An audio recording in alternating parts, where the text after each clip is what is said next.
Today is October the 25th, and we're back with 365 days of prayer for life. Right, boys? Andre? Ashton? You know the drill. Today, the topic is self-discipline. And it reads, since we are approaching the end of all things, be intentional, purposeful, and self-controlled so that you can be given to prayer. 1 Peter chapter 4, verse 7. Oh yeah, you ready? You ready for that? You ready for that word today, huh? Okay. God of power, you are my strength. You have everything I need to face any situation. When I come up against temptations that promote my own comfort and do nothing to benefit anyone, may I be rooted in your grace. I know your grace empowers me in every situation. With your help, I can assert self-control. I'm quick to rave about the nice sounding fruit of the Spirit, but self-control is often left out. However, when I practice it, the intentionality feels like freedom. I'm so grateful for your wisdom that pushes me outside of my comfort zone and leads me into greater freedom in you. Your ways are better than my own. I submit myself to you again, knowing that what you require is for my benefit. Let my life be full of intention and purpose. You are my great reward and worth every sacrifice I could ever bring. How does self-discipline make space in your life?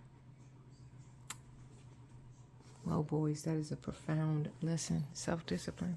As you shall learn, self-control and self-discipline is necessary in this life, and it's one of the most important fruits of the Spirit, and it will make space for you. Really, the more people think that being free is just doing whatever, whenever you want to do it. Actually, self-control is being responsible, because then that's the real reward.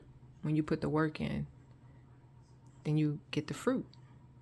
You sow the seed, you reap the harvest. But you have to be self-controlled. And the way that farming works, people get up early in the morning.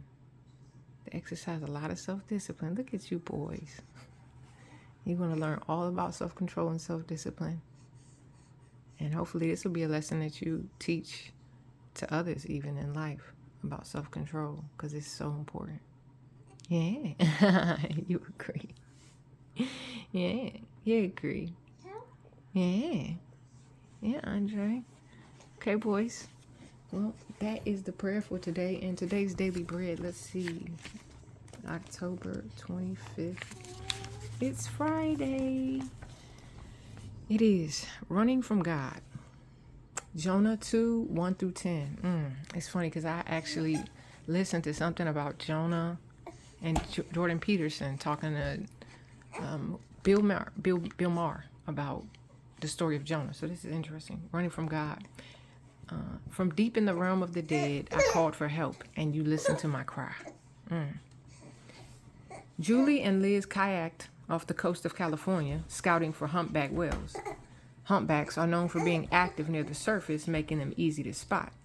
The two women got the surprise of their lives when one surfaced directly underneath them. An onlooker caught footage of their encounter that showed the large mouth of the whale dwarfing the women in their kayaks. After briefly going underwater, the women escaped unharmed. Their experience offers perspective on the biblical account of the prophet Jonah being swallowed by a huge fish.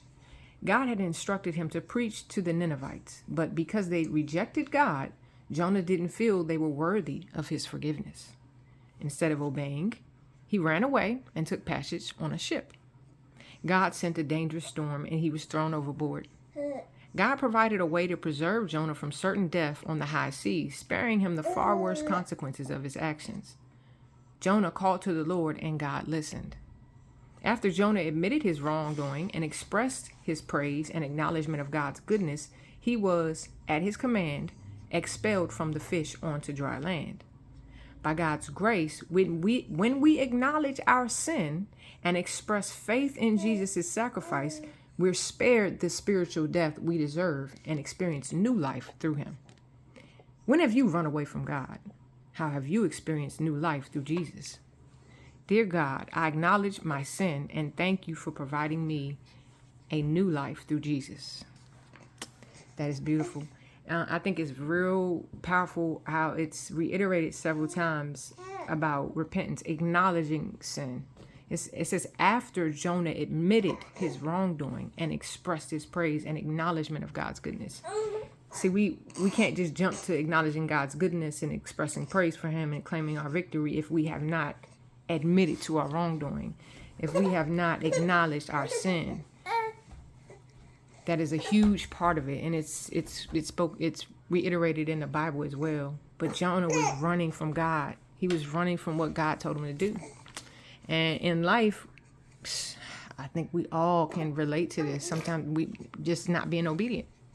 That goes back to self-discipline and self-control, and having that fruit, having that trait to produce that fruit of godliness and reap that reward. You are so talkative today. Yeah, you talkative. What's up, baby? What's up, baby? What's up, Andre? Any other comments you would like to make about? Yeah. Well. I always like to. And Ashton, did you want to share any thoughts? Did you want to share any thoughts as well? All right, boys. Well, with that in mind, we ain't running from God today or any day. We're gonna run to God. We're gonna use our self-discipline. And today's gonna be a good day. Today's gonna be a good day. Today's gonna be a good day. Today is gonna be a really good day. Let's go.